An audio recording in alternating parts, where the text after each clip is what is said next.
সেমিফাইনালের টিকিট আগেই নিশ্চিত করে ফেলেছে ভারত। ৩ ম্যাচ ধরে ছন্দহীন থাকার পর শেষ ম্যাচে নিউজিল্যান্ডের বিপক্ষে দুর্দান্ত জয় স্বস্তির নিঃশ্বাস ফেলেছে হরমনপ্রীত কৌরের দল। এমন শক্তিশালী প্রতিপক্ষকে বিপক্ষে তাদের মাঠে মোকাবেলা করতে হবে টানা ৫ ম্যাচ হেরে তলানিতে থাকা বাংলাদেশের।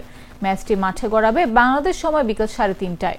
এবারের ম্যাচটি অনুষ্ঠিত হবে নাভি মুম্বাইয়ে, যে ভেন্যুতে ভারতের সেমিফাইনাল ও ফাইনাল নির্ধারিত। তাই এই ম্যাচকে বাড়তি গুরুত্ব দেবে ভারত। অন্যদিকে বাংলাদেশের জন্য এটি এক বড় সুযোগ নিজেদের প্রমাণ করার। টুর্নামেন্টের শক্তিশালী দলগুলোর বিপক্ষে অন্তত ৩টি ম্যাচে তারা লড়াই করেছে দারুণভাবে।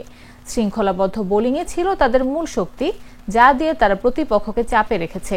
ব্যাট হাতে ঝলক দেখালেও সেটিকে বড় ইনিংসে রূপ দিতে পারেনি। তবে এবার যদি ব্যাটসম্যানরা একটু স্থির থেকে ইনিংস করতে পারেন, তাহলে ভারতকে কাঁপিয়ে দেওয়ার মতো সম্ভাবনাও রয়েছে বাংলাদেশের সামনে।